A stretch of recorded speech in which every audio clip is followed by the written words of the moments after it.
Screen पे आप जो प्रोजेक्ट देख रहे हैं, आज मैं ये प्रोजेक्ट को स्क्रैच से बनाऊंगा। ये मेरी कंपनी क्रोनटेक का प्रोजेक्ट है और इस प्रोजेक्ट को बनाने के लिए मैं दो फेज को यूज करूंगा। पहला फेज हमारा रहेगा बैकएंड डेवलपमेंट का। बैकएंड डेवलपमेंट में हम लैरावेल का प्लेटफॉर्म यूज करेंगे और लैरावेल पे हम एपीआई को क्रिएट करेंगे। सेकंड फेज हमारा रहेगा फ्रंट एंड डेवलपमेंट का। फ्रंट एंड डेवलपमेंट में हम रिएक्ट जेएस को यूज करेंगे, उसमें हम यूआई और एपीआई को इंटीग्रेट करेंगे। इसे बनाने के लिए मैं गिटहब का को पायलट यूज करूंगा प्रोफेशनल तरीके से। और आप देखेंगे कि को पायलट को यूज करने पर हमारा प्रोजेक्ट कितनी आसानी से बन जाता है और कितने कम टाइम में एक प्रोफेशनल लेवल पे हमारा पूरा प्रोजेक्ट कंप्लीट हो जाता है, जिसके लिए हमें पूरा का पूरा को पायलट को प्रोफेशनल लेवल पे यूज करना है। और साथ ही आप इसमें ये भी देखेंगे कि मैं को पायलट में प्रॉम्प्ट को कैसे लिखूंगा और किस तरीके से मैं कम प्रॉम्प्ट में ज्यादा से ज्यादा काम कर सकूंगा। तो आप को पायलट पे भी नजर रखिएगा और आपको समझ में आएगा कि को पायलट को प्रोफेशनल लेवल पे कैसे यूज किया जाता है। मैं आपको ये एप्लीकेशन भी एक्सप्लेन कर देता हूँ कि ये एप्लीकेशन रियल में क्या काम करेगा। दोस्तों, बहुत सारे छोटे छोटे शॉपकीपर होते हैं, जैसे जिम हो गया, फिटनेस सेंटर हो गया, कोचिंग सेंटर हो गया, या फिर हमारा पार्किंग लॉट हो गया। तो दोस्तों, इन सबके पास मल्टीपल कस्टमर होते हैं और उन मल्टीपल कस्टमर का रिकॉर्ड होता है। तो दोस्तों, उन रिकॉर्ड को मैनेज करने के लिए हमने ये एप्लीकेशन बनाएंगे और इस एप्लीकेशन में वो जितने भी उनके कस्टमर होंगे वो सारे कस्टमर के रिकॉर्ड को पूरा मैनेज होगा। मैनेज होने के बाद उनका जो सब्सक्रिप्शन होगा वो सब्सक्रिप्शन का रिमाइंडर कराया जाएगा कि कौन से कस्टमर को कब पेमेंट करनी है और कौन से कस्टमर की ड्यू डेट कब किया, कौन सा कस्टमर एक्सपायर हो गया जिसकी पेमेंट कब एक्सपायर हो गया, कौन सा कस्टमर इनको लीव कर दिया। तो दोस्तों, बहुत सारे जितने भी जो रिकॉर्ड होंगे ये सारे रिकॉर्ड हम इस एप्लीकेशन के जरिए हैंडल करेंगे। दोस्तों, आप बने रहिएगा मेरी इन प्ले लिस्ट के साथ, क्योंकि इस प्ले लिस्ट में इस प्रोजेक्ट से रिलेटेड काफ़ी वीडियो आएंगी और उन वीडियो से आपको एक प्रोफेशनल लेवल पे इस टाइप के प्रोजेक्ट पे काम करने को मिलेगा और किस तरीके से हम काम करते हैं ये आपको समझ में आएगा। तो दोस्तों, स्टार्ट करते हैं प्रोजेक्ट को। सबसे पहले मैं आपको यूआई दिखा देता हूँ इसका, जो कि हमने डिज़ाइन कर चुका है। ये लैंडिंग पेज है, ये हमारा जो सॉफ्टवेयर है, हमारा जो ऐप है उसका लैंडिंग पेज है। और ये यूआई हमने पहले ही बना दिया था एआई की हेल्प से, चैट जीपीटी की हेल्प से हमने ये यूआई को पहले कंप्लीट कर लिया है। तो ये हमारा इससे पहले रजिस्ट्रेशन का पेज आया था और ये लॉगिन का पेज था और ये हमारा डैशबोर्ड है। ठीक है, डैशबोर्ड में भी हमने जो बेसिक चीज़ें होती है वो दिखाई है। और लॉगिन रजिस्ट्रेशन आपने देखा होगा, वो बिल्कुल मैंने सिंपल ही रखा है। इसके बाद ये न्यू शॉप, यानी कि डैशबोर्ड में हमें शॉप ऐड करने का ऑप्शन होगा। शॉप ऐड करने के बाद हम शॉप की लिस्ट को शो करेंगे और इसके बाद हमारा जो शॉप की डिटेल्स है, ये जो भी शॉप होगी उसकी डिटेल्स है। फिर ये हमारा ऐड न्यू कस्टमर का, जो यूज़र कस्टमर ऐड करेगा अपना। और इसके बाद ये कस्टमर की लिस्ट आएंगी, ये कस्टमर की लिस्ट है। और इसके बाद ये हमारा कस्टमर का डिटेल्स पेज है। और फिर आखिरी में ये हमारे रिमाइंडर्स का पेज है। ठीक है दोस्तों, तो यूआई मैंने आपको दिखा दिया है, तो आपको यूआई में समझ में आ गया होगा। साथ ही मैं आपको मोबाइल का भी दिखा देता हूँ। मोबाइल का देख लीजिए, मोबाइल का लैंडिंग पेज है। ये क्रिएट अकाउंट है रजिस्ट्रेशन का और ये लॉगिन का पेज है। ये ये डैशबोर्ड था वो यूज़र का, शॉप ऐड का, और ये शॉप व्यू है। इसके बाद शॉप लिस्ट भी मैंने आपको दिखाई दिया है। इसका कस्टमर ऐड, ये कस्टमर ऐड का है। और ये कस्टमर लिस्ट है और ये कस्टमर व्यू है।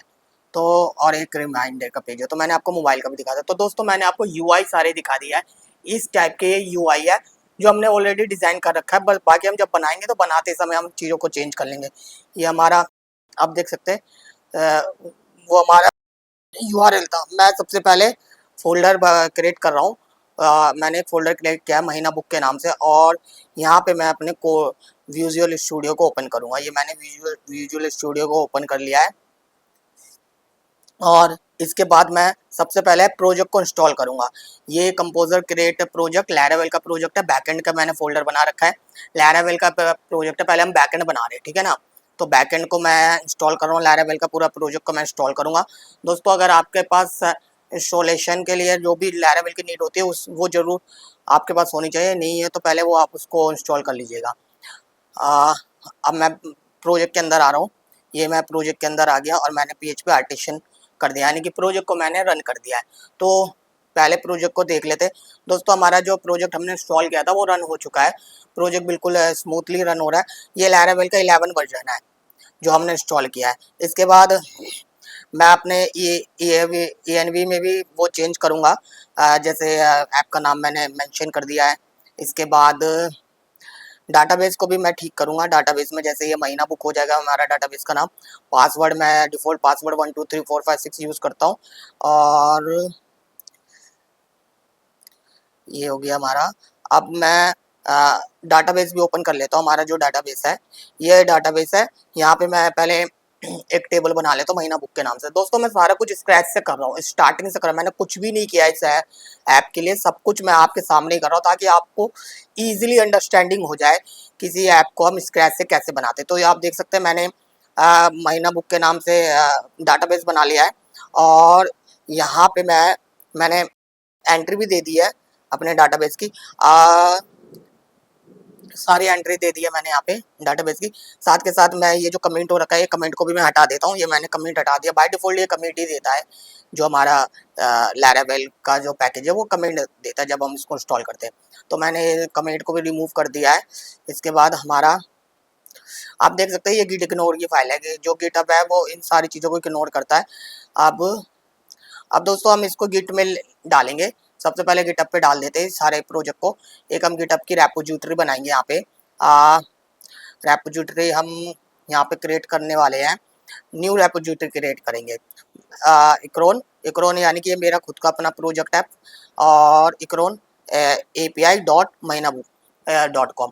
दोस्तों ये मैंने रेपोजिटरी बना दिया API.mहीनाबुक, यानी कि इसमें सिर्फ API रहेंगी। और दोस्तों ये ये मेरा ही प्रोजेक्ट है जो कि मैं अपने पार्टनर के साथ मिलकर इसको बना रहा हूँ। और इसको हम आगे रन भी करेंगे, इसकी मार्केटिंग भी होगी इस प्रोजेक्ट की। ये प्रोजेक्ट डमी प्रोजेक्ट नहीं है, ये मार्केट में आएगा ये प्रोजेक्ट। तो मैंने रेपोजिटरी को कॉपी कर लिया है और यहाँ पे मैं क्लोन करूँगा। रेपोजिटरी यहाँ पे क्लोन हो रही है, आप देख सकते हैं दोस्तों रेपोजिटरी क्लोन हो चुकी है। अब मैं पहले वाले सारा क्लोज कर दूंगा और मैं रेपोजिटरी के और मैं ये इसको कट करके हमारा जो रेपोजिटरी आई थी मैं यहाँ पे पेस्ट कर दूंगा। बाकी मेरे को अभी बैकएंड के फोल्डर की जरूरत नहीं, मैंने सारा कुछ अपना जो रेपोजिटरी बनाई थी उसके अंदर डाल दिया है। अब इसके बाद मैं इसको विजुअल स्टूडियो में ओपन करूंगा।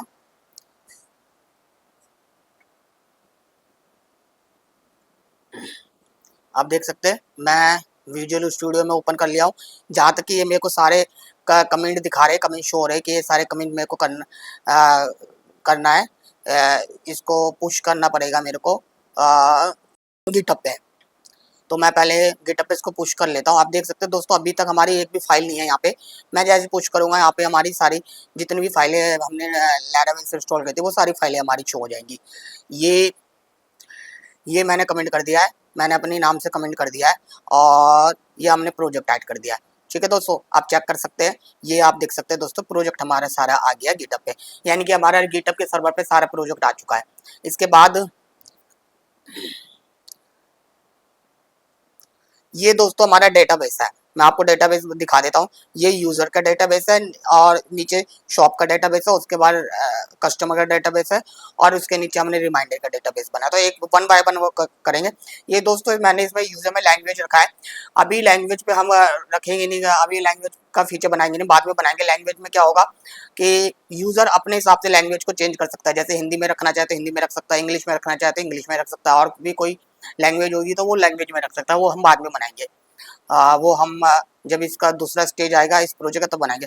दोस्तों हम ये सबसे पहले माइग्रेशन कर रहे हैं। हम यूज़र का टेबल को माइग्रेशन कर रहे हैं। ये हमने यूज़र का टेबल माइग्रेशन कर दिया, हमें यूज़र की टेबल यहाँ पे मिल गया है। और यहाँ पे हम ये जो भी हमें यूज़र की टेबल की नीड होगी वो करेंगे। पहले हम डाटाबेस का काम कर लेते हैं। डाटाबेस का काम करने के बाद ही हम एपीआई वगैरह जो भी क्रिएट करनी है वो करेंगे, जो कि मैं आपको बता रहा हूँ कि हम सारे चीज़ लैरावेल से सिर्फ एपीआई ही क्रिएट करेंगे और कुछ नहीं। बाकी सारा काम हमारा फ्रंट एंड में होगा, बैक एंड में सिर्फ एपीआई क्रिएट होगी। तो ये आप कॉलम्स दे सकते हैं, मेरे ये सारे कॉलम्स होने चाहिए यहाँ पे। तो ये सारे कॉलम्स को मैं मैच करा रहा हूँ कि सारे कॉलम्स है कि नहीं है। तो ये सारी चीज़ें दिख रही है जिसमें कि मेरे को नेम, ईमेल, मोबाइल, पासवर्ड, ये सारी चीज़ें दिख रही है। तो लैंग्वेज ही नहीं है, तो दोस्तों मैं इसमें लैंग्वेज भी ऐड करूँगा।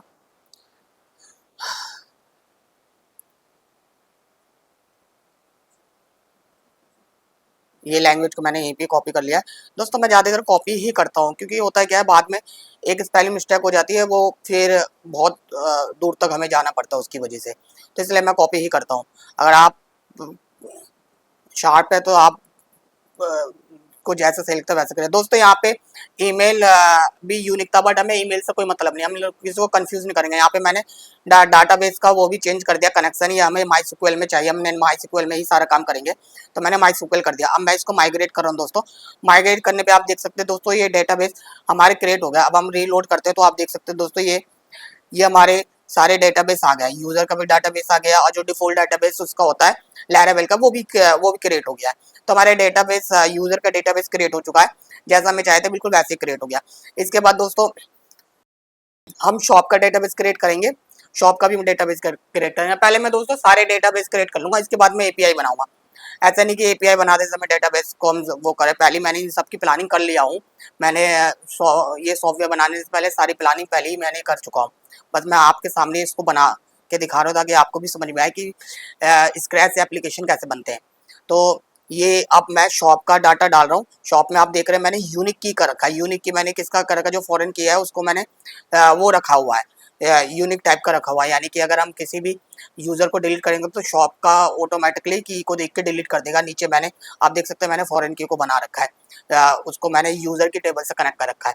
तो अब हम माइग्रेट करेंगे। माइग्रेट करने के बाद आप देख सकते हैं दोस्तों, हमारा शॉप का भी डाटा हो गया। और हम एक बार यहाँ पे चेक कर लेते हैं। यहाँ पे भी आप देख सकते हो दोस्तों, शॉप के हमारे सारे डेटा आ गए। यूजर का डाटा तो है ऑलरेडी, और शॉप का भी हमारा ये रहा, हमारा शॉप का डाटा। तो हमारे डेटाबेस में डेटा आ गया है। अब हम कस्टमर का डेटा क्रिएट करेंगे। शॉप का भी हो गया है, आप कस्टमर का डेटा क्रिएट करेंगे। ये हमारा हो गया है, ये कस्टमर का, ये कस्टमर की लिस्ट नीचे तक है, आप देख सकते हैं ये सारी लिस्ट है।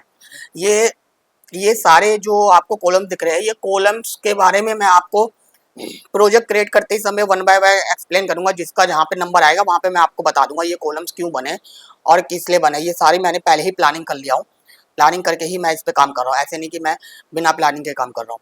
तो आप देख सकते हैं मैंने कस्टमर का भी बना लिया। कस्टमर की भी जो फील्ड है वो यहाँ पे मैं स्कीमा में फील्ड ऐड कर देता हूँ। दोस्तों स्कीमा में आपको एक बात का ध्यान रखना, जो भी आप फील्ड आ रहे हो तो बिल्कुल देख के डालना है।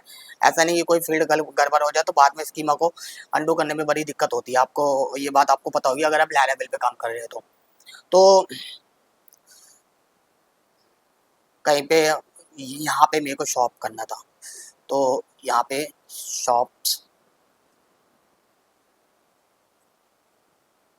शॉप्स हो जाएगा, सॉरी शॉप्स, ठीक है। ये मैंने शॉप कर, ये फॉरेन की है। यहाँ पे मैंने दो फॉरेन की डाली है, एक यूजर की डाली है और एक कस्टमर में यूजर और शॉप दोनों की फॉरेन की आई है। यानी कि दोनों में से कोई भी टेबल डिलीट होती है तो ये वाली टेबल ऑटोमेटिकली डिलीट हो जाएगी। इसको मैंने इसी हिसाब से बनाया है।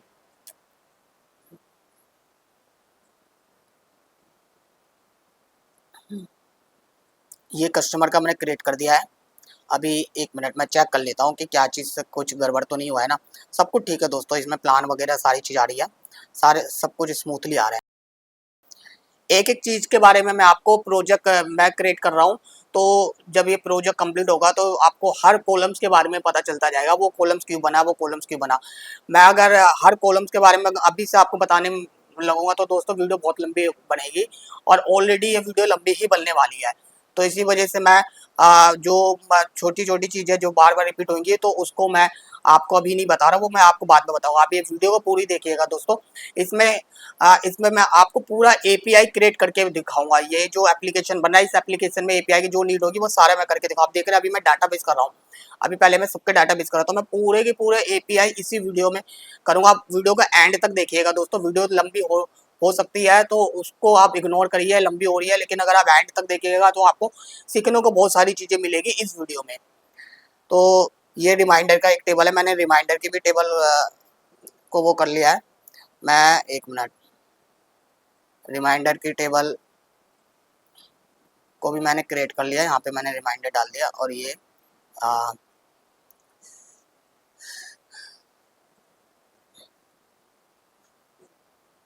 रिमाइंडर की टेबल दोस्तों हमारी आ गई है, और इसमें फॉरेन की भी बिल्कुल सही आ रहा है। आप देख सकते हैं हमारा फॉरेन की भी तीनों की तीनों फॉरेन की हमारी आ रही है।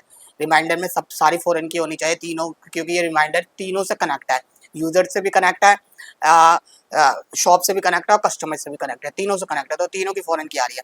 तो दोस्तों मैं चेक कर रहा हूँ कि सब कुछ डाटाबेस हमने क्रिएट कर लिया है। तो जहाँ तक कि मेरे को ऐसा लग रहा है कि डेटाबेस का मैंने काम कंप्लीट कर लिया है, डेटाबेस हमारा क्रिएट हो चुका है।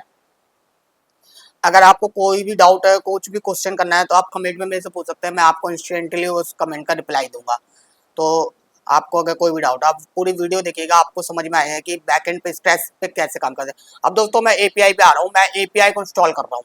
ठीक है दोस्तों, एपीआई को इंस्टॉल करते हैं। सबसे पहले एपीआई पे आने के लिए एपीआई का जो पैकेज है उसको मैं इंस्टॉल कर रहा हूँ, जो लैरावेल का पैकेज है। हम इस सेंटम एपीआई को यूज़ करें, सेंटम को हम यूज़ कर रहे हैं, तो उसी का ही हम एपीआई यूज़ कर रहे हैं। तो आप देख सकते हैं कि मैं इसको इंस्टॉल कर रहा हूँ पहले, क्योंकि लैरावेल में इसको इंस्टॉल करना पड़ता है। ये लैरावेल का ही है, तो ये इंस्टॉल हो रहा है दोस्तों। दोस्तों कभी कभी इंस्टॉल होने में कोई चीज़ टाइम ज़्यादा लगा देती है, बट हमें वेट करना पड़ता है। तो दोस्तों मैं आपको यही बात बता रहा था कि ये वाली वीडियो में मैं आपको सारी एपीआई, पूरा एपीआई का बैकएंड का पूरा काम कंप्लीट करके बताऊंगा। ये बैकएंड पे जो भी जितने भी हमारे एपीआई बनने हैं वो एपीआई मैं क्रिएट करके बताऊंगा। वीडियो लंबी हो सकती है, तो आप देख लीजिएगा। वीडियो लंबी अगर होती है तो आप उसको इग्नोर कीजिएगा, क्योंकि इसमें आपको सीखने को बहुत सारी चीज़ें मिलेगी। अभी दोस्तों ये इंस्टॉल हो रहा है, जब तक मैं आपको बहुत सारी चीज़ें समझा देता हूँ। दोस्तों इसमें मैंने एक यूज़र का टेबल बनाया है, एक मैंने यूज़र का टेबल बनाया है, एक उसके बाद फिर मैंने शॉप का टेबल बनाया, उसके बाद मैंने एक कस्टमर का टेबल बनाया, कस्टमर के बाद रिमाइंडर का टेबल बनाया।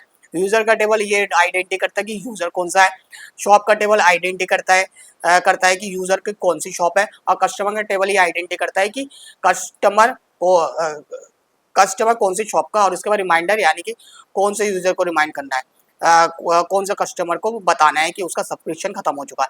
ये दोस्तों मेरे से कह रहा है कि माइग्रेट करने के लिए क्या पूछ रहा है, तो मैं इसको यस कर देता हूँ, मैं इसको माइग्रेट कर देता हूँ, क्योंकि माइग्रेट करने से क्या होगा, साथ के साथ एपीआई के भी जो टेबल है वो माइग्रेट हो जाएगी। तो दोस्तों आप देख सकते हैं एपीआई की टेबल ऑलरेडी माइग्रेट हो चुकी है।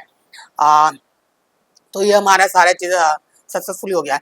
ऑलमोस्ट देखा जाए तो हमने डेटाबेस का भी काम कंप्लीट कर लिया, साथ ही हम लोगों ने, आप देख सकते हैं दोस्तों, एपीआई का भी इसने माइग्रेट बना दिया है। तो माइग्रेशन भी हमारा हो गया है, एपीआई भी हमारा इंस्टॉल हो गया है। अब दोस्तों हम एपीआई को क्रिएट करेंगे, और उसके लिए मैंने आपको बताया था वीडियो को स्टार्टिंग में कि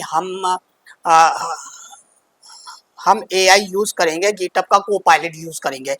मैं आपको दिखाऊंगा दोस्तों ये प्रोजेक्ट बहुत ही कम टाइम में हम इसका बैकएंड बना देंगे और फ्रंट एंड भी बना देंगे, सिर्फ और सिर्फ गिटहब के कोपायलट की वजह से। मैं एआई यूज़ करूंगा, और आप देखिएगा मैं एआई किस तरीके से यूज़ करूंगा, मैं प्रोफेशनल तरीके से यूज़ करूंगा, ताकि कम से कम टाइम में और कम से कम यूज़ में, हाँ, मैं इस प्रोजेक्ट को डन कर सकूँ।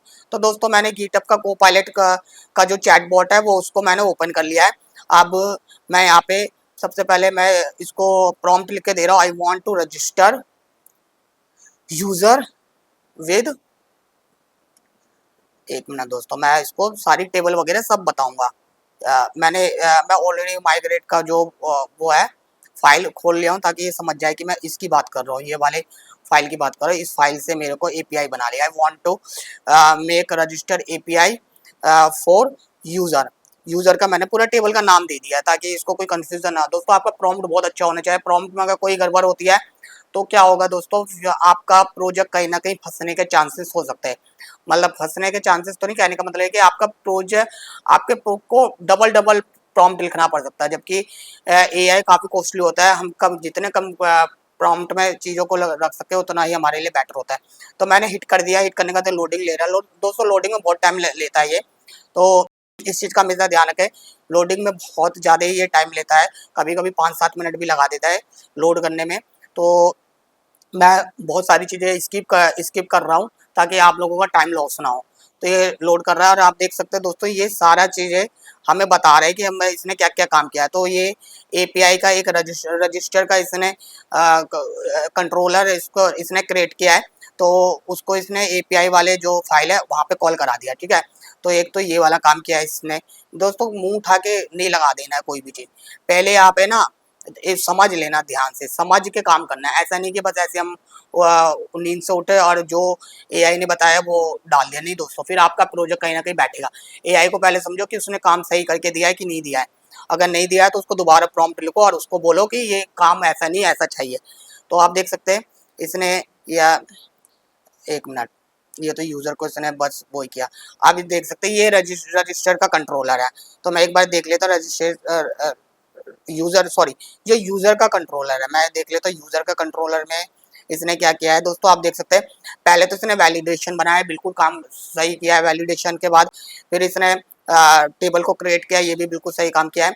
और नीचे जो अभी हमने देखे थे, एक मिनट, ये, हाँ, नीचे आप देख सकते हैं जेसन में इसने पहले टोकन क्रिएट किया। टोकन क्रिएट करने के बाद जेसन में इसने वो जो सक्सेस का डाटा है वो डाटा को इसने शो कराया है। सक्सेसफुली का जो जेसन का रिस्पॉन्स है वो कराया है। तो दोस्तों मेरे हिसाब से ये बिल्कुल ठीक किया है। पहले हम ये इसको एक चीज़ अलाउ कर देते हैं जो अलाउ करने के लिए कह रहा है। ये मैंने अलाउ कर दिया। अब ये मैं, दोस्तों मैं ये बिल्कुल सही बताया है, तो मैंने इसके कोड को कीप कर लिया है। अब थोड़ा सा मैं इसे भी रिव्यू कर लूँगा। तो ये मेरे हिसाब से बिल्कुल सही चल रहा है हमारा। सबसे पहले ये वैलिडेशन वाला काम हो रहा है, वैलिडेशन बिल्कुल ठीक हो रही है। वैलिडेशन में इसने जितनी भी चीज़ें लिख रखी है अपने हिसाब से वो सही रखी है। बाकी दोस्तों मैं जैसे जैसे काम होगा वैसे वैसे छोटी मोटी चीज़ें मैं अपने हिसाब से चेंज करता रहूँगा, क्योंकि फ्यूचर में हो सकता है इसमें चेंज भी करना पड़ सके, बट मैं अभी नहीं करा। अभी पहले मेरा काम है कि मैं इसको पहले इनिशियल राउंड में मैं इसको लाइव कर सकूं। तो वैलिडेशन इसने लगा दिया, ईमेल में लगाया है, पासवर्ड में लगाया है, नेम में लगाया है, बहुत सारी जगह इसने वैलिडेशन लगा लिया। ये दोस्तों यूजर का इसने मॉडल भी क्रिएट किया है, तो ये मॉडल भी ठीक है मेरे हिसाब से। मॉडल भी ठीक है, मॉडल में हमारा नाम भी दे रखा है, इक्रोन का नाम दे रखा है। दोस्तों मैंने आपको अगर आप मेरी वीडियो नहीं देखो तो आप को मैं ये बात बता देता हूँ, मैं हर जगह इक्रोन इसलिए यूज़ करता हूँ। इक्रोन हमारी कंपनी का नाम है, इक्रोन टेक मेरी खुद की IT कंपनी है, उसका नाम है। और इक्रोन से मैं आइडेंटिटी हो जाती है कि ये मेरा खुद का ही बनाया हुआ है। और क्या होता है ये फिर इक्रोन रखने से क्या होता है कि ग्लोबली वो नहीं होता। दोस्तों ये सिम्टम को भी क्रिएट किया है, तो मैं आपको सिम्टम भी साथ के साथ दिखा रहा हूँ। आप सिम्टम पे भी नजर रखिएगा, साथ के साथ मेरी बातों पे भी ध्यान दीजिएगा। तो मैं आपको ये बता दें इक्रोन के बारे में कि इक्रोन मैंने आइडेंटिटी के लिए किया कि कल को कोई चीज़ ग्लोबल होगी तो इक्रोन की वजह से वो ग्लोबल नहीं हो पाएगी और मेरे को भी एक आइडेंटिटी हो जाएगी, ये मेरा खुद का बनाया हुआ है। तो आप देख रहे हैं इक्रोन मैंने इस पे क्रिएट कर रखा। बाकी इसने कंट्रोलर में इक्रोन नहीं डाला है, तो इसके लिए भी मैं अभी बाद में इसको बोलूँगा। पहले मैं सारी API से बनवा लेता हूँ, इसके बाद मैं जो कोड का जो पैटर्न है वो पैटर्न मैं अपने हिसाब से रखवाऊंगा इसको। जैसा मेरे को पैटर्न चाहिए होता है, जैसा मैं पैटर्न यूज़ करता हूँ वो पैटर्न मैं इससे बोलूँगा कि मेरे को वैसे ही पैटर्न करके देगा ये। पहले मैं इससे क्रिएट करवा लेता हूँ, क्रिएट करा के पहले मैं चेक कर लेता हूँ कि सब कुछ ये सही से क्रिएट किया है कि नहीं किया है। तो ये दोस्तों इसने यूज़र का तो क्रिएट कर दिया। अब मैं एक बार इसको, पहले इसको हम रन कर लेते हैं। मैं प्रोजेक्ट को रन कर लेता हूँ। ये मैंने प्रोजेक्ट को रन कर लिया। अब मैं इसको पोस्टमैन पे दोस्तों मैं इसको चेक करूँगा किसने सही किया है कि गलत किया है। तो मैं पोस्टमैन ओपन कर लिया। पोस्टमैन पे मैं सबसे पहले कलेक्शन क्रिएट करूँगा, हमारा वाला जो कलेक्शन है उसे क्रिएट करूँगा। हमारे कलेक्शन है महीना, महीना स्कोर के नाम से कलेक्शन है। तो सॉरी, महीना स्कोर नहीं, महीना बुक। पहले मैं एक फाइल बना लेता हूँ, पोस्ट की फाइल है और रजिस्ट्रेशन होना है, यूज़र रजिस्टर, ठीक है। और सबसे पहले मैं यहाँ पे सेव एज, और सेव एज में न्यू कलेक्शन हम यहाँ पे करेंगे। ये रहा न्यू कलेक्शन, नीचे न्यू कलेक्शन महीना बुक के नाम से कलेक्शन बनाएंगे, ठीक है दोस्तों। मैंने इसको महीना बुक के नाम से यहाँ पे सेव कर दिया है। तो आप देख सकते हैं महीना बुक का एक फोल्डर बन गया। उसके अंदर है कि मेरे फोल्डर वाइज सारी चीज़ होती है ताकि मेरे को आसानी रहे बाद में API ढूंढने में कि कौन सी API। ये रजिस्ट्रेशन का मैंने API कर दिया, बट अभी ये रन तो हो रही है लेकिन अभी ये रिस्पॉन्स नहीं आ रहा है। इसमें रिस्पॉन्स के लिए इसमें कोई जो डाटा था ऊपर गड़बड़, उसको मैंने ठीक कर दिया। तो आप देख सकते हैं दोस्तों रजिस्टर्ड भी हो गया है। मैंने इसको पेलोड भी दे दिया है, पेलोड भी मैंने ठीक दिया है। और मेरे को इसने टोकन भी इसने मेरे को प्रोवाइड कर दिया, तो इस टोकन को मैंने कॉपी कर लिया है। और आप देख सकते हैं दोस्तों अब मैं इसको दोबारा कर रहा हूँ तो ये इसको एरर का रिस्पॉन्स देना चाहिए, बट ये एरर का रिस्पॉन्स नहीं दे रहा है क्योंकि यहाँ पे मैंने कंटेंट्स टाइप नहीं डाला था। पहले भी हमारा जो था एरर का ही था, वो तो कंटेंट टाइप नहीं डाला था इसलिए नहीं हुआ था। आप देख सकते हैं अब दोस्तों ये एरर का मेरे को रिस्पॉन्स दे दिया। तो हमें दोस्तों हेडर पे भी सारी चीज़ें सही रखनी पड़ेगी हमें एपीआई चेक करने के लिए। पता चला हमारे ही तरफ से कोई गड़बड़ और हम बैकएंड डेवलपर को कह रहे हैं कि एपीआई सही नहीं है, इसलिए पहले अपने एंड से सब कुछ सही होनी चाहिए। तो दोस्तों रजिस्ट्रेशन वाला हमारा काम सही हो गया, हमने एक रजिस्टर्ड भी कर लिया है और वो जब हम उसको दोबारा रजिस्टर करें तो आप देख सकते हैं कि वो वहाँ पे बता रहे हैं कि आपने ऑलरेडी इसको यूज़ कर रखा है। तो हमारा एरर रिस्पॉन्स भी सही आ रहा है और हमारे सक्सेस रिस्पॉन्स भी सही आ रहा है, दोनों रिस्पॉन्स अभी सही आ रहे हैं। इसके बाद ये कह रहा है इसने पहले ही मेरे से बोल दिया है कि भाई नेक्स्ट लॉगिन और लॉग आउट का बनाना है, तो मेरे को बनाना है भाई, तो मैंने इसको बोल दिया ऐड। अब इसको ज़्यादा कुछ बोलने की जरूरत नहीं है क्योंकि यहाँ पे ये समझ गया है कि मेरे को चाहिए क्या।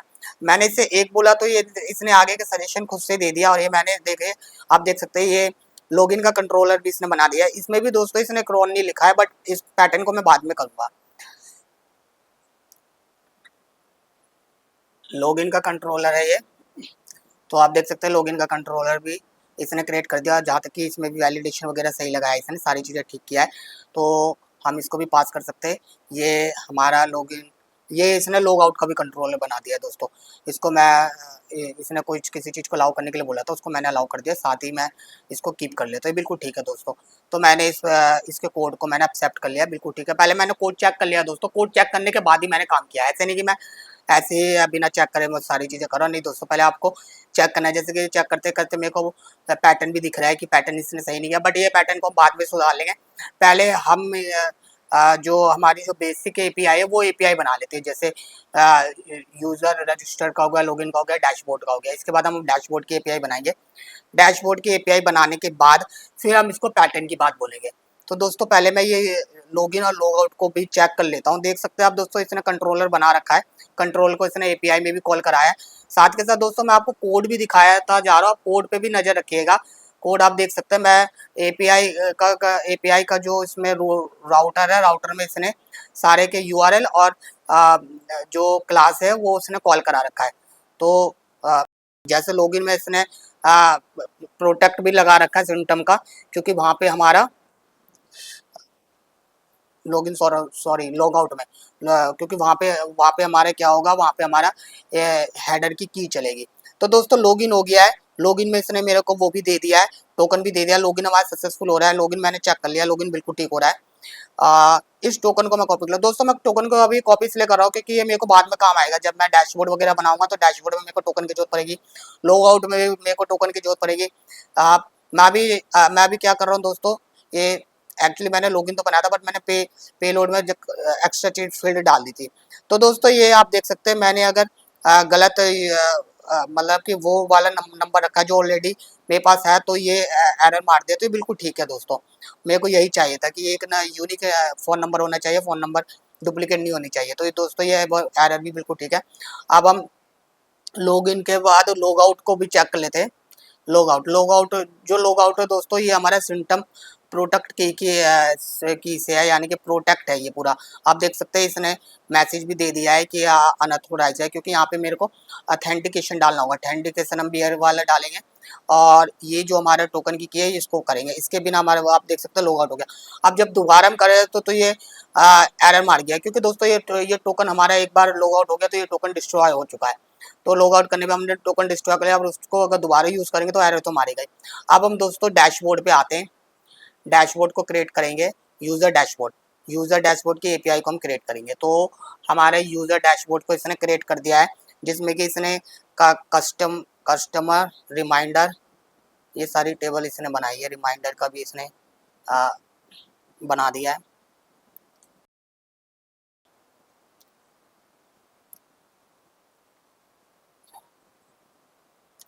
दोस्तों यूजर डैशबोर्ड को भी इसने क्रिएट सही किया है। एपीआई पे जो रूट वाली फाइल है, रूट वाली फाइल पे भी इसने डैशबोर्ड के कंट्रोलर को भी कॉल कर दिया है।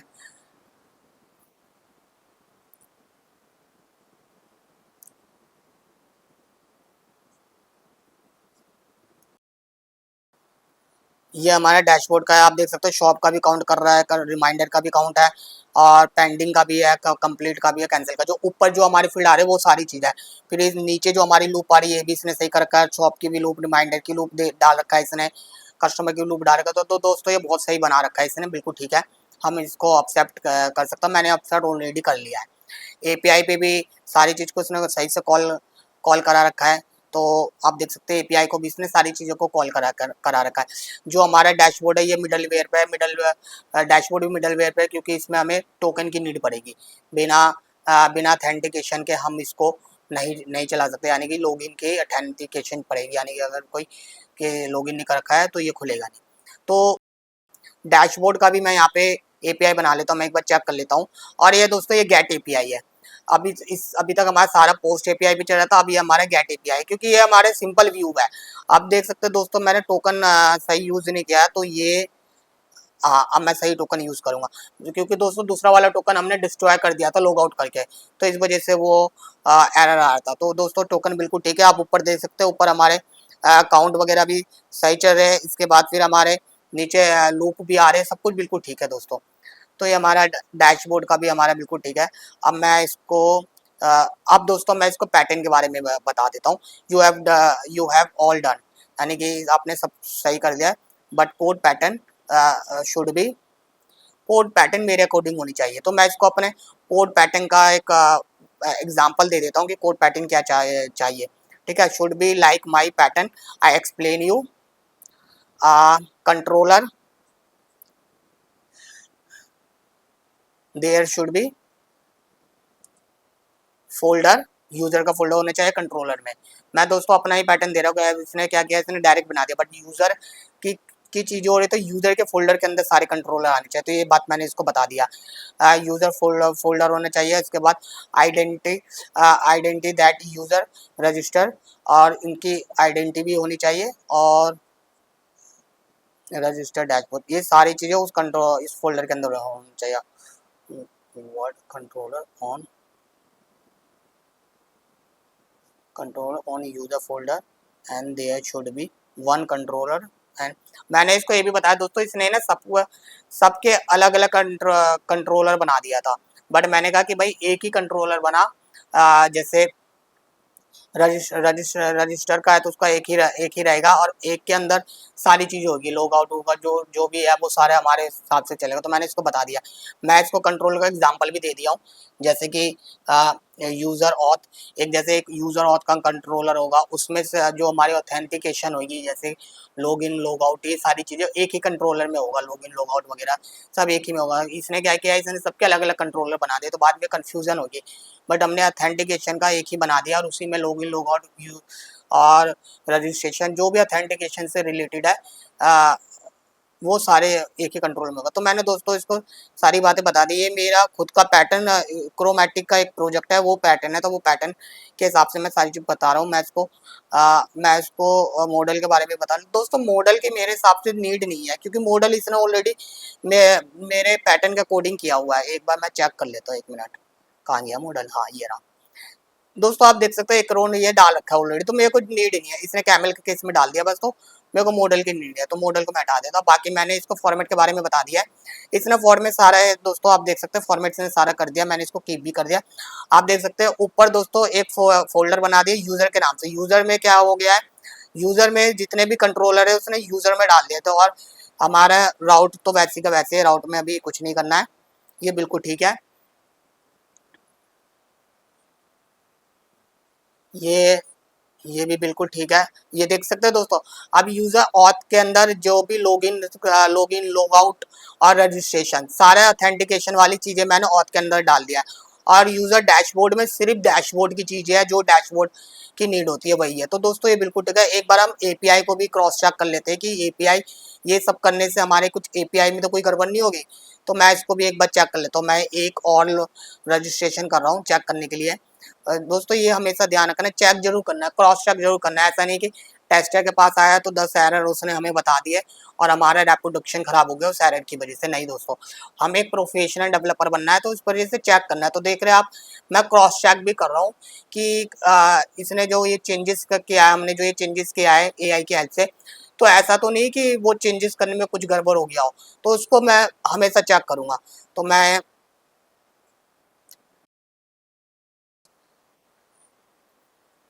दोस्तों ये मैं लॉगिन की डिटेल्स रख रहा हूँ अपने पास कि बाद में अगर मेरे को दोबारा लॉगिन कराना पड़ेगा तो मेरे पास यूजर नेम पासवर्ड दोनों रहेगा, क्योंकि दोस्तों डाटाबेस में वो इनक्रिप्ट वैल्यू में जाते हैं, आपको भी पता होगा।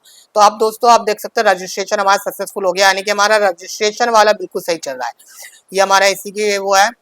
तो यहाँ पे आप देख सकते हैं ये हमारा बिल्कुल ठीक चल रहा है, रजिस्ट्रेशन वाला बिल्कुल ठीक चल रहा है। इसके बाद मोबाइल वाला भी हमारा मोबाइल नंबर है, ये मैं इस पे ये हमारा नाजनी वाला रजिस्ट्रेशन हुआ है, तो मैं उसी के लिस्ट में रख रहा हूँ। और ऊपर हमारा सलीम वाला रजिस्ट्रेशन है, तो सलीम वाले के टोकन की लिस्ट में रख रहा हूँ। तो दोस्तों हम चेक कर सकते हैं, आप देख सकते हैं कि मैंने इसको टोकन चेंज किया है। टोकन चेंज करने पे ये हमारा रजिस्ट्रेशन हो गया। रजिस्ट्रेशन के बाद अब हम लॉगिन कराएंगे। एक मिनट, सॉरी, एक मिनट दोस्त, एक मिनट। मैं लॉग आउट करा के चेक कर रहा हूँ। दोस्तों लॉग आउट भी हमारा सही चल रहा है, तो हमारा लॉग आउट भी हो गया। और अब हम डैशबोर्ड चेक करेंगे। डैशबोर्ड में ये हमने गलत टोकन लिया है, क्योंकि ये डिस्ट्रॉय हो चुका है लॉग आउट कराते समय। तो वो आ, तो वो हमारा बिल्कुल ठीक है, सही है। तो दोस्तों हमारा डैशबोर्ड वगैरह सब सही चल रहा है, मैंने सारी चीज़ें देख लिया है, सब कुछ ओके है। तो आप देख सकते हैं कि मैंने एपीआई वाला काम ऑलमोस्ट कर दिया है। रजिस्ट्रेशन, ये हमारे यूआरएल है और ये हमारा राउट है, ठीक है। दोस्तों अभी क्या है कि मैं पैटर्न पूरा का पूरा पैटर्न अपने हिसाब से रखूंगा, जैसा मेरे को चाहिए होता है। जैसे कि मैंने कंट्रोलर का तो कर दिया है, आप देख सकते हैं मैंने कंट्रोलर को अपने अकॉर्डिंग रख दिया, एक फोल्डर बना के उस फोल्डर में जैसे कंट्रोलर मेरे को चाहिए होता है मैंने वैसे डाल दिया है, ठीक है। अब अब इसके बाद दोस्तों मैं राउटर के लिए भी बताऊंगा कि राउटर में भी मेरे को इस पे अपना खुद का पैटर्न चाहिए, मतलब मैं फाइल रखूंगा राउटर पे, उस फाइल के अकॉर्डिंग चलेगा। अभी क्या है एपीआई की फाइल है, उसी में सब कुछ चल रहा है, तो ये बाद में कंफ्यूज करेगा कि कौन से राउटर में क्या चल रहा है। क्योंकि जब ये प्रोजेक्ट बढ़ेगा, अभी तो बहुत कम यूआरएल है तो हमें सामने सामने दिख रहा है, लेकिन जब प्रोजेक्ट बढ़ेगा तो उस केस में दोस्तों मैं साथ के साथ लिखता भी जा रहा हूँ, आप इस पर भी ध्यान दीजिएगा। तो जब प्रोजेक्ट बढ़ेगा दोस्तों उस केस में क्या होगा, जब प्रोजेक्ट बड़ा होगा तो उस केस में दोस्तों हम हमारे पास बहुत सारे राउटर हो जाएगा, तो हमें कंफ्यूजन होगी कि कौन सा राउटर कहाँ है। तो मैंने इसको बता दिया कि एक यूजर का राउटर होना चाहिए, या यूजर का एक अलग राउटर बना है, तो इसने कर दिया है। तो हम चेक कर सकते हैं, देख सकते हैं दोस्तों आप, इसने यूजर का राउटर बना दिया है। साथ ही इसने एपीआई वाले में जो पहले के कोड थे वो सब हटा दिया, सीधा इसने यूजर को कॉल करा दिया है। तो मेरे हिसाब से ठीक है, मैं इसको कीप कर लूँगा, ठीक है दोस्तों। अब आ, आप देख सकते हैं अब यूज़र के एक राउटर हो गया है। फ्यूचर में जब ये प्रोजेक्ट बढ़ेगा तो हमारे को पता रहेगा कि यूज़र के सारे यूआरएल यहाँ से पास हो रहे हैं। आने वाले टाइम में और भी वेंडर हो सकते हैं, कस्टमर का भी बन सकता है, बहुत सारे बन सकते हैं, तो उसके अलग अलग हम फाइल बनाएंगे। तो दोस्तों ये हमारे यूज़र का बिल्कुल सही बन गया है। मैं एक मिनट, मैं एक बार चेक कर लेता हूँ। मैं पहले डैशबोर्ड को ही चेक कर, दोस्तों ये मेरा सही चल रहा है, राउटर चेंज करने पे कोई गड़बड़ नहीं हुआ है। तो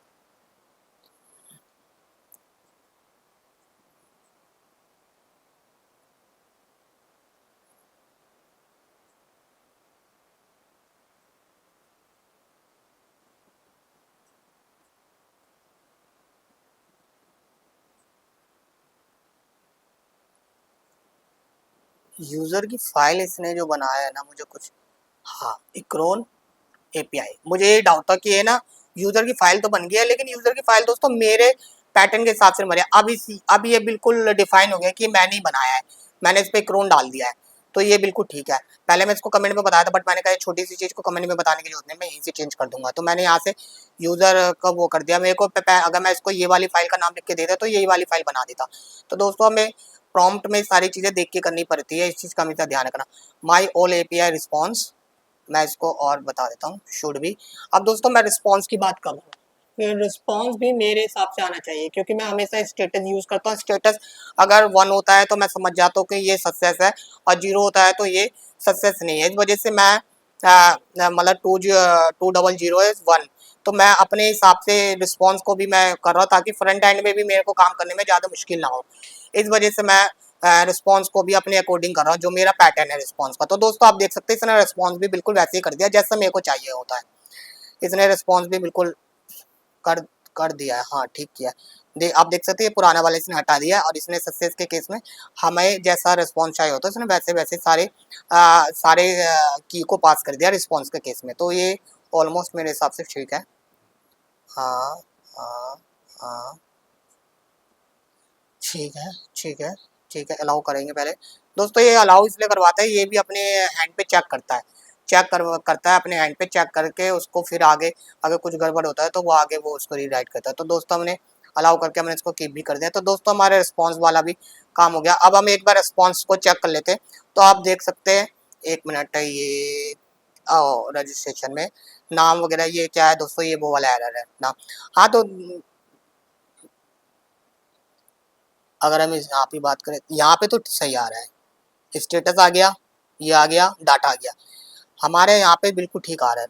लॉगिन में करके देखते हैं, बट मुझे लग रहा है इसने एरर के केस में सही नहीं किया है।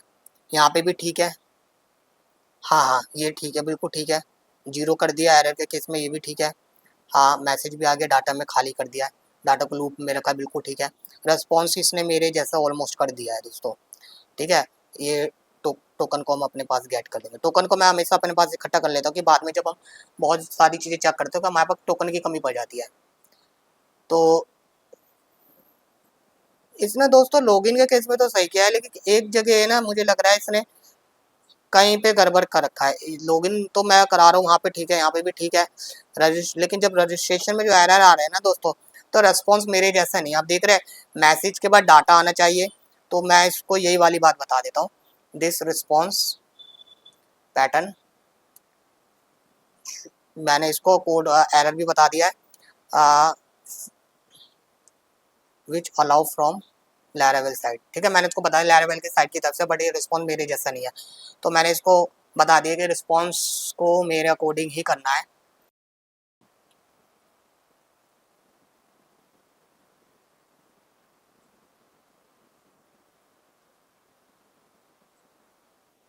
ये हैंडलर में दोस्तों इसने किया है, क्योंकि रिस्पॉन्स की मोस्टली चीज़ें हैंडलर से ही बन के जाती है, ये लैरावेल का डिफ़ॉल्ट होता है, तो इसने हैंडलर में सारी चीज़ें किया है। तो दोस्तों ये देख सकते हैं आप, बट इसने कुछ नहीं हुआ है, कुछ भी नहीं किया है दोस्तों, मैंने भी चेक नहीं किया है वैसे ढंग से, नहीं दोस्तों नहीं किया है इसने। अभी भी वैसी का वैसी सेम रिस्पॉन्स आ रहा है, यहाँ पे तो ठीक है, यहाँ पे कोई गड़बड़ नहीं है, पर रजिस्ट्रेशन के केस में जब एरर आता है तो ये जो लैरावेल वाला एरर है ये ठीक नहीं है।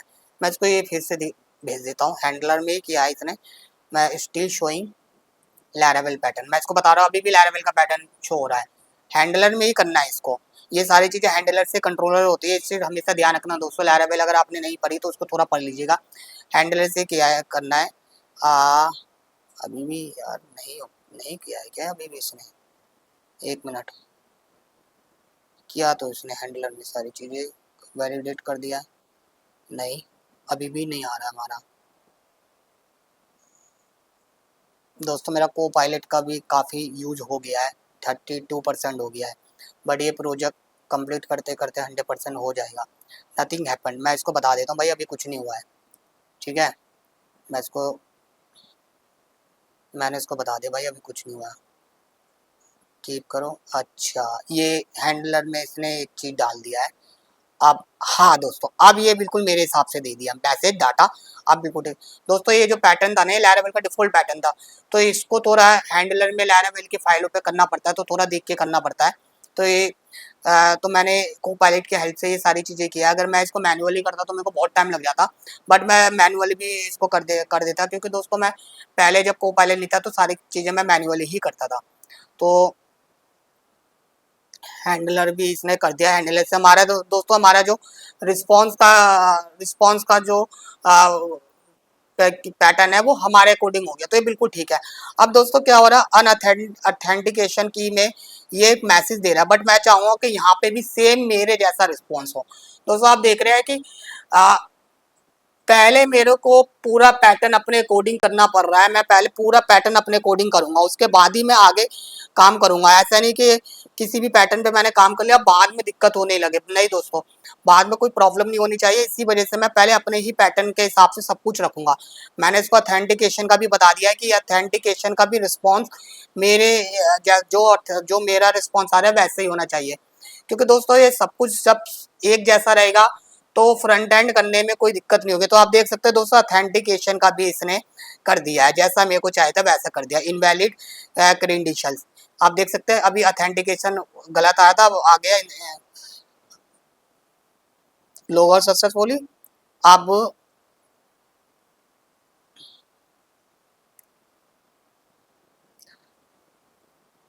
ठीक है दोस्तों, ये ऑथेंटिकेशन में प्लीज रिमूव। दोस्तों ये ऑथेंटिकेशन वगैरह हो गया, रिस्पॉन्स हो गया। अब मैं क्या कर रहा हूँ, मैं एपीआई को रिमूव कर रहा हूँ यूआरएल से, क्योंकि दोस्तों मैं एक सब डोमेन बनाऊंगा, सब डोमेन के अंदर ही ये मेन होगा। मैंने जैसे आपको दिखाया था ना, मैंने एपीआई डॉट महीना बुक डॉट कॉम के नाम से बनाया, तो वहाँ पे कोई फोल्डर क्रिएट नहीं होना चाहिए। तो मैं इसको वही बता रहा हूँ कि मेरा एपीआई का फोल्डर डायरेक्टरी नहीं आनी चाहिए, डायरेक्ट होगा सारी चीजें, क्योंकि मैं इसको ऑलरेडी एक सब डोमेन में बनाऊंगा तो वहाँ पे नीड भी नहीं है मेरे को एक एपीआई का क्रिएट करने की। तो मैंने इसको बता दिया कि मेरे को एपीआई स्लैश एपीआई यूज नहीं करना है। तो आप देख सकते हैं मैंने इसको प्रॉम्प्ट में सारी चीजें कर दिया, और ये इसने मेरे को कोड भी लिख के दे दिया। आप देख सकते हैं इसने क्या किया, इसने वेब के अंदर ही सारी चीजें पास करा दिया, वेब के अंदर ही मेरे को उसको कर दिया है, क्योंकि वेब की फाइल से ही डायरेक्ट चीजें चलती है। तो आप देख सकते हैं दोस्तों ये हो तो गया है, लेकिन कुछ सॉरी दोस्तों, यहाँ पे एपीआई हटाता हूँ पहले मैं। ये बिल्कुल सही आ रहा है दोस्तों, इसने जो हटा दिया है एपीआई इसने हटा चुका है, और मैं भी यहाँ पे एपीआई हटा के कर रहा हूँ।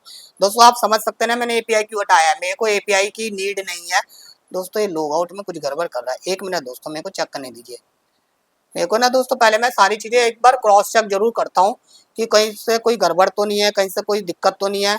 लॉग आउट में अभी पहले मैं लॉग आउट का मैं किया है गड़बड़, रजिस्ट्रेशन में भी गड़बड़ कर रहा है, पोस्ट में ये गड़बड़ कर रहा है दोस्तों। पोस्ट में इसको ना CSRF टोकन है वो नहीं मिल रहा, और अब मैं समझ गया दोस्तों ये CSRF टोकन इसलिए नहीं मिल रहा है क्योंकि इसने वेब से किया, और वेब में डिफॉल्ट में CSRF जाता है, क्योंकि वेब में क्या होता है दोस्तों, वो हमारे फ्रंट एंड के लिए, फ्रंट एंड में हमें CSRF टोकन की नीड पड़ती है, बट इसमें एपीआई में नीड नहीं पड़ती है, क्योंकि एपीआई में मैं इसको ये वाली बात को पायलट को लिख के दे रहा हूँ। एपीआई में नीड इसलिए नहीं पड़ती है क्योंकि एपीआई में हमारा हेडर टोकन ऑलरेडी रहता है।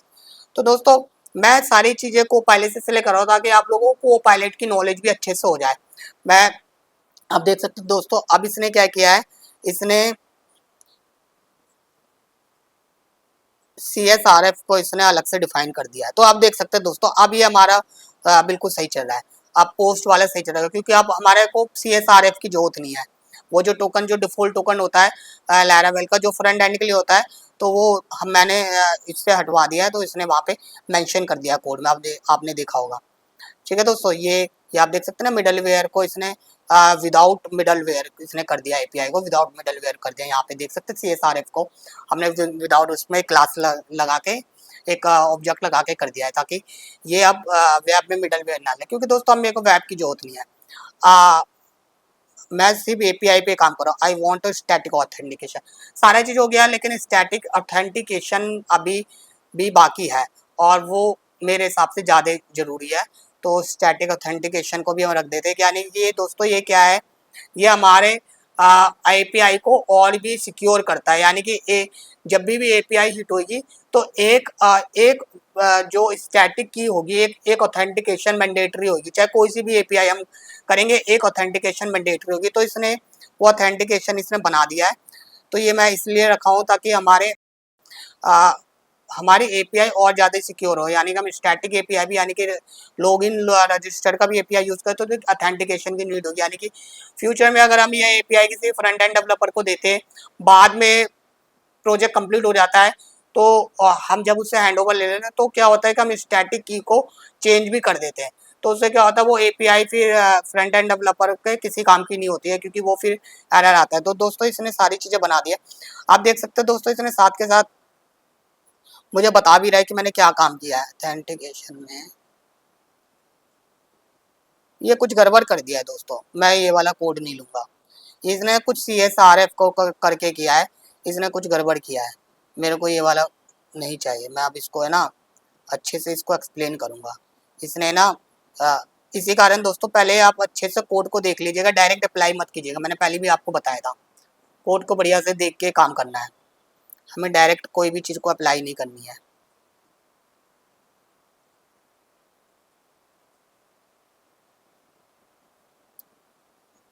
लॉगिन ठीक है, बिल्कुल ठीक है।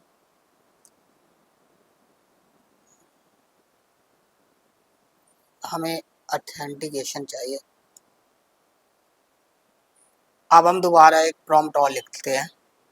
आई एम सेइंग, अब मैं इसको अच्छे से बता रहा हूँ। I am saying when user will login और रजिस्टर, सो यहाँ पे मैं इसको बढ़िया से बता रहा हूँ। सो bye API login register by API, so user have to pass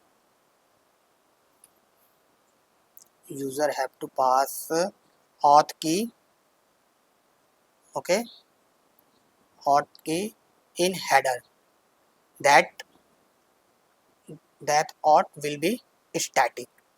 ठीक है दोस्तों, मैंने इसको बिल्कुल अच्छे से ये बात समझा दी है, तो शायद अब ये अच्छे से इसको समझ के करेगा।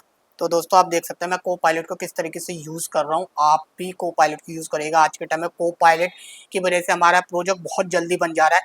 आप देख सकते हैं हमने अभी हमें इस पे काम करे हुए 1 घंटे भी नहीं हुआ है, लेकिन विद इन एन आवर हमने इसमें 50% से ऊपर वर्क कर लिया है। तो दोस्तों ये बहुत अच्छी चीज़ है को पायलट, बस इसको समझ के काम करना है। दोस्तों ये इसने मेरे को सारी चीज़ें बिल्कुल सही दे दी है। मेरे हिसाब से इसने क्या किया, इसने API ऑथ की बना दिया और साथ ही मेरे को इसको इसने ENV में भी बोला है करने के लिए, मेंशन करने के लिए। तो मैं इसको ENV में मेंशन कर दूंगा। पहले यहाँ पे मैं अभी कुछ भी नाम दे देता हूँ, जैसे कि मैं अभी सैयद सलीम इकरोन, सैयद इकरोन टैक नहीं, हाँ इकरोन टैक सैयद कर दिया मैंने। ठीक है ना दोस्तों, मैंने अभी ये वाला नाम दे दिया। तो मैंने यहाँ पे स्टैटिक की इकरोन टैक सैयद डाल दिया है। अब मैं चेक कर रहा हूँ, देख सकते हैं दोस्तों आप, यहाँ पे मैंने अगर स्टैटिक ऑथ नहीं रखा तो ये एरर मार गया, बट अब सही है। आप देख रहे हैं दोस्तों इसको एक स्टैटिक की नीड है, तो ये स्टैटिक की अब मैंडेटरी हो गया है। तो ये बिल्कुल सही चल रहा है मेरे हिसाब से। मेरे हिसाब से कोई कमी नहीं है, मेरे हिसाब से बिल्कुल ठीक है।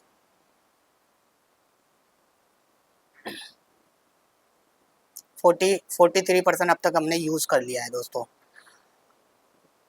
तो दोस्तों ये हमारा कंप्लीट हो चुका है। हमारा हमने लॉगिन, रजिस्ट्रेशन और डैशबोर्ड तक पूरा कंप्लीट कर दिया। पैटर्न भी हमने अपने हिसाब से कर दिया। सब कुछ ये हमारे अकॉर्डिंग चल रहा है, बिल्कुल ठीक चल रहा है, कहीं पे कोई गड़बड़ नहीं है। फाइल वूल सारा कुछ हमने अपने हिसाब से कर लिया। तो मैं इसको एक स्टेप जो मैंने बैकएंड का किया है वो मैंने कंप्लीट कर दिया है। तो मैं इसको कमेंट कर देता हूँ। कमेंट मैंने कर दिया है। कमेंट करने के बाद दोस्तों मैं आपको इसको लाइव भी करके दिखाऊंगा। ये सर्वर पर लाइव भी होगा। मैंने आपको बताया था कि स्क्रैच से बना रहे हैं, तो मैं अब इसको लाइव भी कर रहा हूँ। तो मैं इसको सबसे पहले लाइव करो। ये मेरा महीना बुक के नाम से डोमेन है और ये होस्टिंग है। मैंने होस्टिंगर की होस्टिंग ले रखी है। तो होस्टिंगर की होस्टिंग पे मैं सबसे पहले डाटाबेस क्रिएट करूँगा दोस्तों। 1 मिनट। पहले दोस्तों हम फाइल मैनेजर पे आएंगे। ये हमारा फोल्डर है इकरोन लैरावेल, नहीं 9 नहीं है, 11 है। क्रिएट कर देते हैं हम इसको।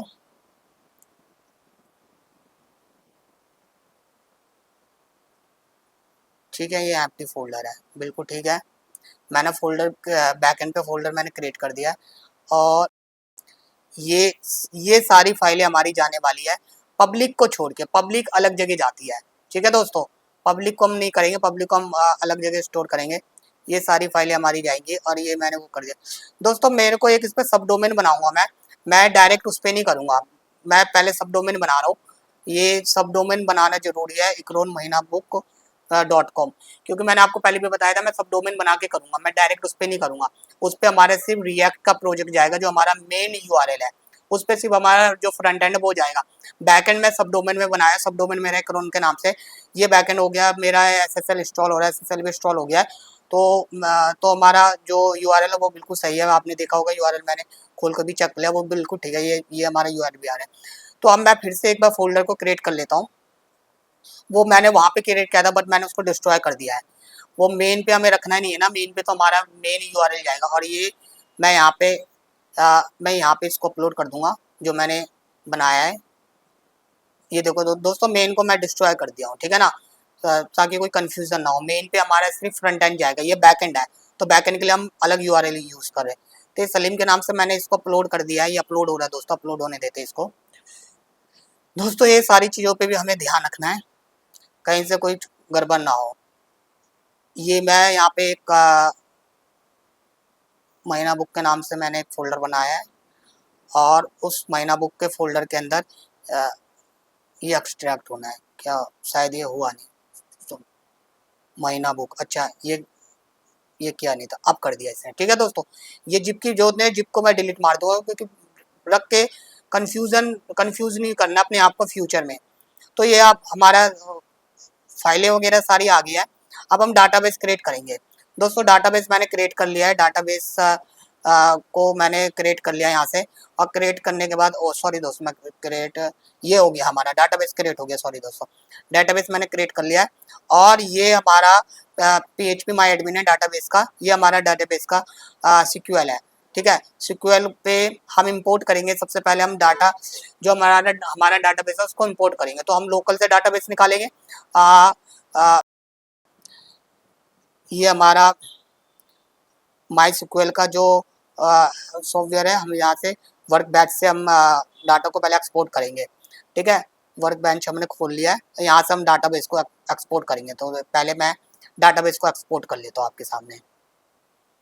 दोस्तों मैं सारा चीज़ स्क्रैच से कर रहा हूँ, इसलिए हर चीज़ को मैं आपके सामने करके दिखा रहा हूँ, ताकि आपको कोई कन्फ्यूज़न ना हो बाद में।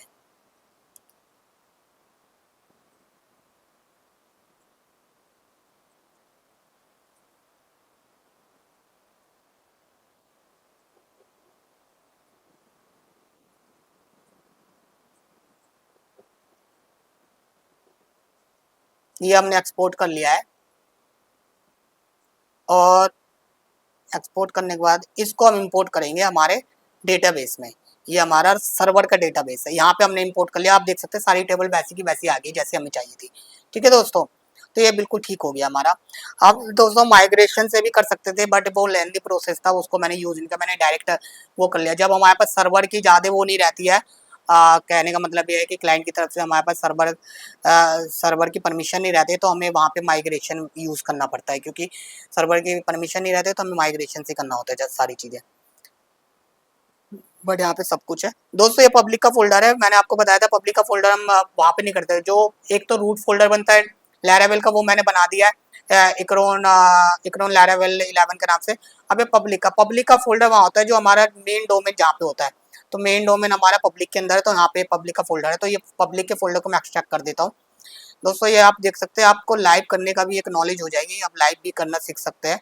कि हम कोई भी एक्चुअली क्या है, बहुत सारे डेवलपर डेवलपमेंट फेज में तो कर देते हैं, लेकिन डिप्लॉय नहीं करने को। आप देख सकते हैं दोस्तों, मैंने डिलीट मार के चेक भी कर लिया है कि हमारा जो सही जगह डिलीट हुआ है कि नहीं हुआ। तो हमारी वेबसाइट थोड़ी देर के लिए बैठ गई है, तो कोई दिक्कत नहीं है। अब यहाँ पे मैं इसको डायरेक्टरी दूंगा, जो डायरेक्टरी हमारी है वो डायरेक्टरी मैं यहाँ पे इसको मेंशन कर दूंगा। महीना बुक के नाम से डायरेक्टरी है, क्योंकि इसको डायरेक्टरी चाहिए होता है, रूट डायरेक्टरी पब्लिक में देना पड़ता है, क्योंकि पब्लिक से सब कुछ हैंडल होता है। पब्लिक को बताना भी पड़ता है कि कहाँ से चीज़ें चल रही है। तो ये रूट डायरेक्टरी मैंने इसको दे दिया है। अब इसको हम सेव करते हैं, और एक बार हम चेक कर लेते हैं हम अपने मेन डोमेन में।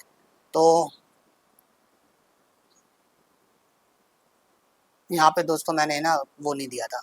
आप देख सकते हो दोस्तों, मेन डोमेन पे हमारा बिल्कुल सही चल रहा है, और साथ ही पासवर्ड वगैरह भी हमारा बिल्कुल ठीक है। ये डाटाबेस की डिटेल्स भी ठीक है। इसके बाद ये बिल्कुल सही चल रहा है दोस्तों। अब हम दोस्तों लाइव तो हमने कर दिया, लेकिन लाइव की हमने अभी API नहीं किया है। मतलब कि API को भी तो चेक करना है ना। लाइव तो हो गया है, वहाँ पे तो दिख रहा है, जो इसका होम पेज है वो बिल्कुल सही चल रहा है, लेकिन हमारा क्या API सही चल रही है। तो इसके लिए मैं सारी API को लाइव पे एक बार चेक करूँगा, मैं URL चेंज करके चेक करूँगा। तो मैं यहाँ पे URL चेंज कर दिया हूँ। पेलोड में अभी जो भी अभी पहले चेक कर लेते हैं दोस्तों। API हमारी चल रही है, देख रहे हैं, इनवैलिड आ गया है, क्योंकि हमारा वो हाँ, ये बिल्कुल ठीक चल रहा है दोस्तों। हमारी एपीआई भी सही हो गया है। साथ के साथ मैं टोकन को स्टोर करता हुआ जाता हूँ ताकि बाद में कोई कंफ्यूजन ना हो। डैशबोर्ड को भी चेक कर लेते हैं एक बार। डैशबोर्ड पे हमने यूआरएल, आप देख रहे हैं मैं सारी एपीआई को चेक कर रहा हूँ। डैशबोर्ड पे कुछ गड़बड़ हो गया, क्या हो गया भाई? फॉरबिडन आ गया यहाँ पे। अच्छा, यूआरएल सही से हिट नहीं हुआ था दोस्तों, ठीक है। नहीं नहीं, अभी भी कुछ गड़बड़ है। एक मिनट दोस्तों, कुछ कहीं तो कोई गड़बड़ है। डैशबोर्ड पे यूआरएल फॉरबिडन आ रहा है, बट यहाँ पे तो बिल्कुल ठीक है। यहाँ पे कोई गड़बड़ नहीं है, बस ये गेट वाले में ही कर रहा है गड़बड़। कुछ तो प्रॉब्लम है दोस्तों, एक मिनट में चेक कर लेता हूँ। प्रॉब्लम कहीं तो है, कोई दिक्कत। लॉगिन लॉगिन हमारा गेट वाला दिक्कत कर रहा है।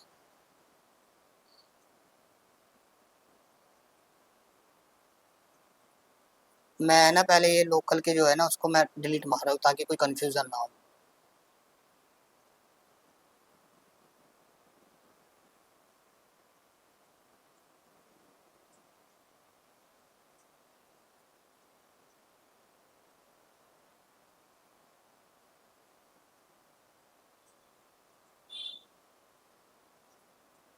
अभी भी गड़बड़ कर रहा है। पेलोड की जरूरत नहीं है वैसे, वैसे इससे कोई फर्क नहीं पड़ना चाहिए। हाँ दोस्तों, पेलोड ही आ रहा था शायद। हाँ, पेलोड आ रहा था, इस वजह से ये गड़बड़ कर रहा था।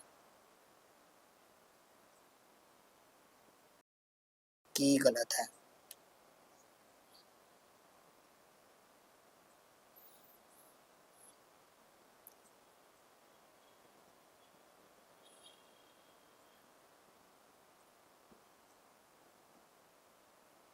टोकन भी मैंने सही डाला है, सब कुछ सही है।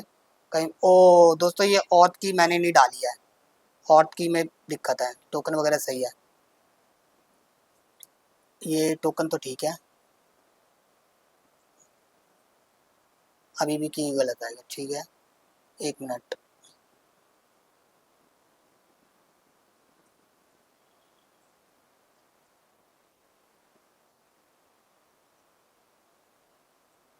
मैं इसको भी चेक कर रहा हूँ।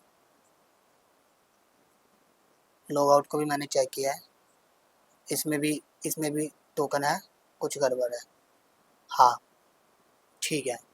यहाँ पे भी एरर आएगा दोस्तों, क्योंकि जो स्टैटिक टोकन है वो मैं नहीं डाल रहा हूँ।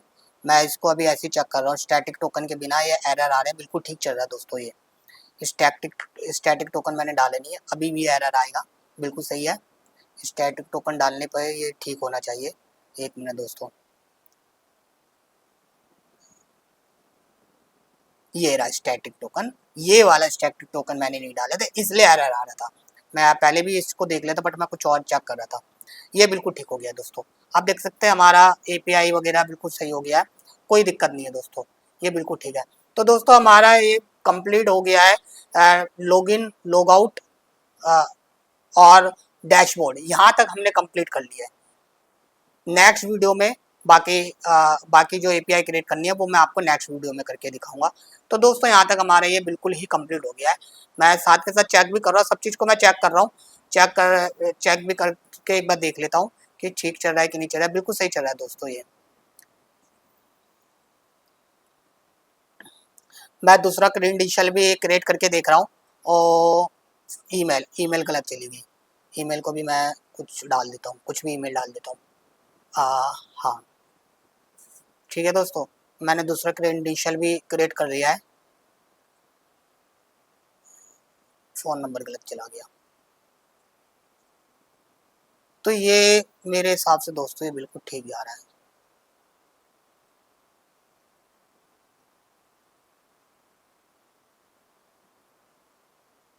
ठीक है दोस्तों, ये हो गया, हमारा कंप्लीट हो गया ये। तो दोस्तों इस प्रोजेक्ट पे हमने 80% बैकएंड का काम डन कर दिया है।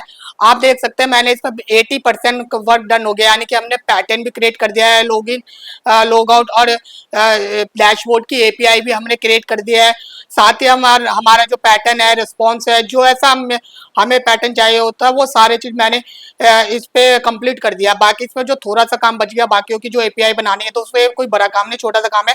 नेक्स्ट वीडियो में मैं ये सारे काम आपको करके दिखाऊंगा। नेक्स्ट वीडियो में हमारा बैकएंड बिल्कुल ही कंप्लीट हो जाएगा। नेक्स्ट वीडियो इतनी बड़ी नहीं होगी, इतनी लंबी नहीं होगी, वो छोटी सी रहेगी नेक्स्ट वीडियो। और नेक्स्ट वीडियो में पूरा का पूरा आपको मैं बैकएंड पूरा कंप्लीट करके दिखा दूंगा। उसमें छोटा सा काम बच गया है, सिर्फ हमें अब एपीआई क्रिएट करना। मेन काम जो था दोस्तों हमारा पैटर्न बनाना, जो भी हमारे अकॉर्डिंग सारे चीज होना था, वो हमने कंप्लीट कर दिया है। तो मेन वर्क हमारा डन हो गया है। अब जो हमारा जो बचा हुआ है वो हमारे छोटे छोटे काम है, सिर्फ हमें एपीआई क्रिएट करनी है और हम उसमें भी कोपायलट की यूज करेंगे। दोस्तों आपने देखा होगा मैंने किस तरीके से कोपायलट को यूज किया, कोपायलट का प्रोफेशनल लेवल पे किस तरीके से मैंने यूज किया, कोपायलट के मैंने प्रॉम्प्ट कैसे लिखा है, और मैंने कोपायलट को कम से कम क्रेडिट में मैंने इसको यूज किया। आप देख रहे होंगे मैं बीच में मैं चेक भी कर रहा था मेरे क्रेडिट कितने बच रहे, लेकिन मैंने इस पर इतने सारे काम करने के बावजूद भी अभी भी मेरे 50-60% क्रेडिट अभी भी मेरे जो है वो 50% क्रेडिट मेरे अभी भी बचे हुए। तो दोस्तों कम से कम जो हमारे प्रॉम्प्ट होते हैं उसमें हमें कैसे काम करना होता है वो आपने देखा होगा।